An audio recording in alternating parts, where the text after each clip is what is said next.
just about anything can happen at this tournament, and just about everything has so far. Royal never give up. Take the Nexus turrets, take the game, and look so damn strong here in MSI Shanghai.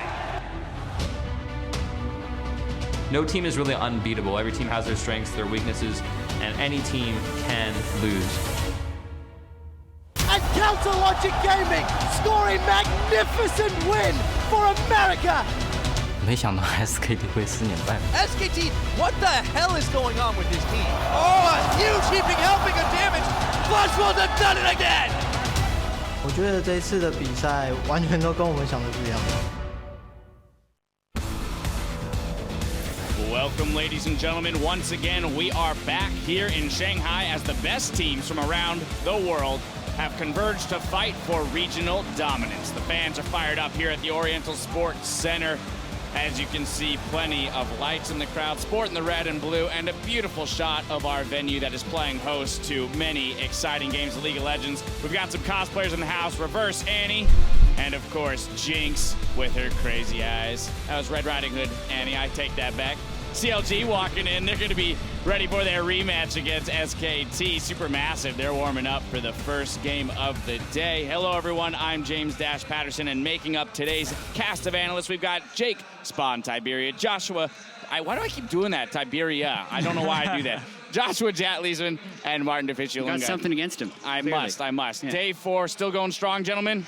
Yeah, I mean, unlike G2, I'm holding the fan for Europe. But there you go. DeFicio, yeah, the hair, is it all right today? Unlucky hair day, it happens, you know. As long as we get some good games, it's okay. I don't know what that feels like. Never? Never. No, I've got people for that, and they're very good at what they do. Well, the action continues today where China's RNG will look to keep their position at the top of the standings. And, of course, tied for second place, we've got North America's Counter Logic Gaming and the Flash Wolves. SKT are in fourth with Europe's G2 Esports and Turkey's Supermassive just one game behind. Now, we'll see if the upsets continue today, which kicks off with Europe's G2 taking on Supermassive. After that, Royal Never Give Up will duke it out with the Flash Wolves before SK Telecom look to snap their slump when they go up against CLG. We'll get into those teams in just a second, but let's start with the table-topping RNG. Yeah, they're undefeated right now. They've locked in the spot for the world's brackets. They're going to look to try and even finish out the group stages undefeated over the next couple of days. And I don't think anyone was going to is bold enough to predict that coming into this tournament. Yeah, no one is thinking a 10-0, but it's definitely possible with the way they've been playing. I don't think it's actually that likely, though, because they do not have the early game dominance, and they've gotten every single win, one of their wins, off of team fights, which, yes, they are the best team fighting team here. They have strong vision control in the late game, and they get picks. But it just takes one mistake at the end of the game there, where they've currently won 6 times in a row to not go undefeated. The thing is, they don't actually need to win the early game because our teams right now have shown they don't play like a beautiful 1-3-1 combo where they can like snowball out of control in 25-30 minutes. They haven't really shown any crazy compositions either that just punishes you if you lose early on. So we just get these team fights anyway, and RNG can be down a few thousand gold and be dead even, honestly, in a fight. And I also feel like they are just forcing decisions out of these teams. So you either have to match them in the aggressiveness, try and build a team fighting comp at the same time that can do exactly what RNG want to do, or play the complete opposite of the game. And too many teams are flirting in the middle. They want a 1-3-1, but then they're happy to team fight, and they're just getting pulled apart. Yeah, and I do think the pace has been picked up pretty heavily. There was a really cool top laner kill participation stat during the regular season. Top laners had a 65% kill participation. Here at MSI, it's a 55% kill participation.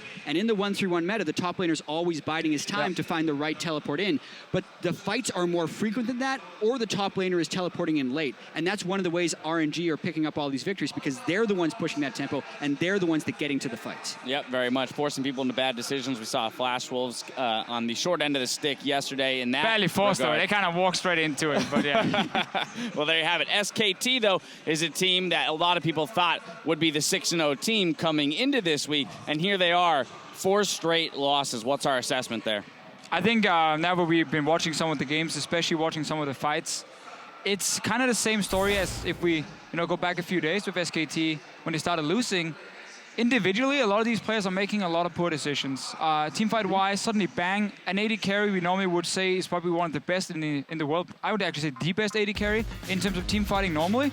He's randomly jumping into people 1v4 and dying early on in fights. Faker's not getting the right engages either. I think they're pressing a little bit too hard, and I think their communication has fallen apart. And I've actually gone back and watched some of their pre-tournament interviews where normally they're saying the respectful things like, oh yeah, every team is really strong. We've been losing some scrims. We're taking this very seriously. And like, yeah, they always say this because they're going to come in here and dominate. But they actually looked a little bit nervous in there upon second viewing. So I'm wondering how well they're going to be able to bounce back. And I think that it kind of started with they were individually playing poorly, but okay as a team. And now they're trying to step up the individual play, but they're just going, like, when you go at 110%, you cannot team fight the way that they're looking to because everyone's making individual calls. Crepo said it the best. They're making decisions in a vacuum. What can I do right now as opposed to what can we do as a team? And I thought that really summed up how they played the latter stages of the game versus CLG because Faker was just looking for Faker's play, not SKT's play. But they're also trying to do what RNG is doing well, like forcing these fights and forcing the other team, again, to make mistakes. But SKT normally as a team does really well when they are more reacting to what the other team and punishing these mistakes. And they're not able to do it because they're over-aggressive, trying to run double teleport yesterday and like gang people with it. That's not how you play it. Yeah, slight miscue there. We'll move on to CLG in just a moment, but I do want to take note of who's at the helm of the ship for SKT here. Koma, largely considered to be the best coach in the world when it comes to League of Legends. So my question to you as analysts is if you're in his position, how do you whip this team into shape and make sure that they can turn around their MSI run? So I think as far as the group stage goes, since they don't have long in between days to make adjustments, they just have to go back to the days where they were actually winning and try and replicate those strategies. Faker's still deathless on Rise. It's probably going to be banned against him, but they need to play similarly styled team compositions, which are more controlled SKT stuff. The Assassins didn't end up working, so I think they go back to that type of stuff and just get out of group stage. And Faker's been pressured in this tournament. People are putting a target on the guy. I want to see them play more bang-centric comps. Get the Tahm Kench, the Zillion back out. Play something like a Lulu if you have to, but put Faker on utility and start building up bang. See, teams agree with you guys because they've been banning this kind of stuff like Zillion and Tahm Kench and making sure they couldn't run these compositions. I think a lot of it is mindset in-game. I don't think Faker needs to have the mindset that he has to be the solo carry right now and like try and go crazy on an assassin. I actually think you can, as you guys said, play team fight and just honestly try and react more to what the other team is doing because these teams here, they make a lot of mistakes, and you can punish it very, very often, but not if you've already made the mistake. Well, now let's move on to our teams that are sitting in that 2-3 position, CLG and the Flash Wolves, starting with CLG. Thoughts there? CLG has been stepping up in a lot of ways, and they've been doing it with a lot of different team compositions. The fact that Darshan has played 2 Maokai games and actually had success on it is really strong for CLG's chances. And when you look at the way Huhi plays Azir or Stixxay goes aggressive in team fights, you can tell they always have the right idea of what they want to do, but they're not necessarily as refined as you would like. But when they do pull it off, since they had the right idea, it works very well. One thing we see, though, consistently from this team in pick and bans is compositions that can protect Stixxay. Yes. And he's been the main damage dealer in these fights. Huhi, as a player, it's interesting because he will make some mistakes where we're like, oh, why are you doing this? Like, you never had to engage here. But he's the kind of guy who will sacrifice himself or try and make that big play. And even when he fails once or twice, he'll do it even a third time. And that opens up for Stixxay to kind of stand there and just shoot whatever is close to him. I think teams will start removing Caitlyn, take away Lucian as well. They have removed Caitlyn. Take the Lucian away as well and put him on something that's not a hard carry in fights. Like, give him a Kalista. I think actually that's much better when you play him late game. Yeah, and I think that one thing I do really have to shout out is Afro. We knew he was great, but he is showing that on the range supports like Soraka and Janna that he had so much confidence in, that he is at an elite level for range support players in the world. This guy was brilliant yesterday. Pretty much shut down SKT's Faker solo with the Janna. It was honestly amazing to watch. I want to hop to that other team, Flash Wolves. They're going to get a rematch against RNG today. So, Deficio, will they have learned from the mistakes that they made in that game? Will they find a way to play around RNG and their ability to play those team fights? I think they learned from the mistakes they made in the pick and ban phase and probably won't draft a composition that only have like 25 minutes to win, basically. Because this Flash Wolves team have done well when they got to late game, and they could actually force some of these fights through Sword Art, often on the Alistar. I think we're going to see them try and honestly match team fight against RNG, saying we have a great mid laner, you have a great mid laner. Give Maple like an Azir and see if he can win the fight late game. Maple is absolutely insane. I even think he could get away with the LeBlanc because you can team fight with LeBlanc if you have the right skills, as Xiaohu has shown in some of his games. Right. So just as long as they don't ball up for a Twitch Kalista team composition, I think it'll be a much more competitive game. And Flash Wolves, actually, I have them pegged as the team that can take down RNG. See, I love the Flash Wolves. I think that their 3 strongest players are at the top of this tournament as well. But I have big questions still about MMD and NL because I just think that Lupa and Whoosh put them together, are performing much better than their counterparts on the Flash Wolf team. And because these team fights are very, very scrappy and individual skill is coming into it a lot, I think that Wushu's just, especially against NL, outclassing him in this tournament. Yeah, I do have to agree with that. And just some stats to back it up, while Maple does have one of the highest damage percentage for his team at this tournament, it's a percentage of your team's damage. And that's because NL actually isn't doing that much. With all of the frequent fights, his damage per minute is still very low. So he's been playing safe, but if they do want to contend to win this tournament, he has to step up as well as Maple. Might need NL to step up. We'll see if he can do that. You've heard from us. Now it's time to check in with Shocks to get an MSI's champions take on the tourney so far. Thank you very much, Dash. I am joined here by none other than Aaron, the coach for EDG. Of course, the title holders here at MSI, or as the Chinese fans like to call him, Abu. I know that he would have rather had competed here, but Aaron, you have been spending a lot of time over at the analyst desk, the LPL analyst desk. How have you been enjoying MSI here in Shanghai? 你们上届是冠军，然后现在呢，你在这次评论席一直在，你觉得这次的现场如何？你享不享受这个现场？ 首先我觉得今年的现场就是做得更加的宏大了，又加入了地屏的元素，然后在整个地屏上呈现了很多数据以及科技上的展现，都是通过游戏来进行反映的。我觉得这种现场的视觉体验是非常棒的。He says he enjoying the show very much, particularly the screen on the floor. So there's a lot of interaction with the game itself. So whenever there's a dragon, the screen is going to show up. So he really liked the new setup, and the crowd is amazing as well. Yeah, it is an impressive setup here at the arena. As said, EDG not here to defend their title. It is RNG instead. What is your take on their undefeated run here at MSI so far? 这次是 RNG 代表 LPL 出战，然后你觉得他们这次6-0一场都没有输，你觉得他们这次表现如何？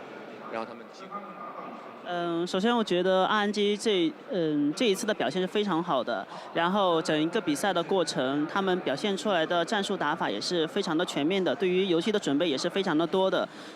这一次我觉得 RNG 是非常有机会再次代表 LPL 赛区获得 MSI 冠军的。 I think RNG is playing really well right now. They have lots of strategy, and they think they prepare very well. And they think they have a chance to bring LPL another trophy this time around. It does seem to be the LPL's tournament. Now, the big question, of course, here is SKT. That's the team that you took out to win last year, and they are struggling. Why do you think that is? 这次呢，上次你们的对手是 SKT， 那么这次 SKT 在这次比赛的表现不是那么好，那你觉得原因可能是什么？我觉得是心态问题，我觉得心态问题是最大的。通过第一场的比赛，他们是输给了 RNG 之后，然后特别是在对阵闪电狼的时候，或许是他们想通过同样的阵型来证明他们是依然可以获得胜利的，但是同样的战术在同一天中使用2次，然后同样如果说失败的话，那这样的一个失败造成的后果是远远超过双倍的，这样子也就导致着昨天又有2场的失利，可能心态上是最大的问题。 I think their biggest problem is their mindset. After their first defeat against RNG, they tried to use the same composition in the second game against Flash Wolves and trying to prove something maybe, but the result is negative and they didn't pull out the victory again. So it has a pretty big, you think there's a pretty big damage to their mindset and affected their second day performances as well. Well, sometimes changing out a player could change your mindset. If you were SKT's coach, would you consider putting Bengi in for blank? 就是有的时候呢，队上换一个成员的话，可能会改变这个队的心态。如果你是 SKT 的 coach 的话，教练的话，你会不会选择换一个队员？比如说，把他们的打野换成 Benji？ 因为这是 MSI， 我知道是只有报名的6位选手，然后他们带来的也是他们的另外一个打野 Bengi。但是如果是我的话，我依然不会选择在现在去换掉打野。对。 如果说一定要换一个人的话，或许会在这一次的比赛中，或结束完以后，可能会考虑在辅助位置上有所调整。He knows that the official roster only has 6 players, meaning that they only have 1 substitute, which is Benji. But at this moment, during the tournament, he thinks it's not the best decision to switch a player. At the moment, if he have to choose one substitute, he would do it after MSI, and he think they might need to find another support. Oh, okay. Very interesting answer there. We got to move on because the game is ready. Just quickly, Aaron, I do want to know, who do you see playing in the final here at MSI? 你觉得这次谁会是决赛的2支队伍？我觉得如果说 SKT 能够在小组赛中能够打到第3名的位置，那我觉得决赛会是 SKT 碰上 RNG。如果说是第4名的话，那我觉得应该是 RNG 碰到闪电狼。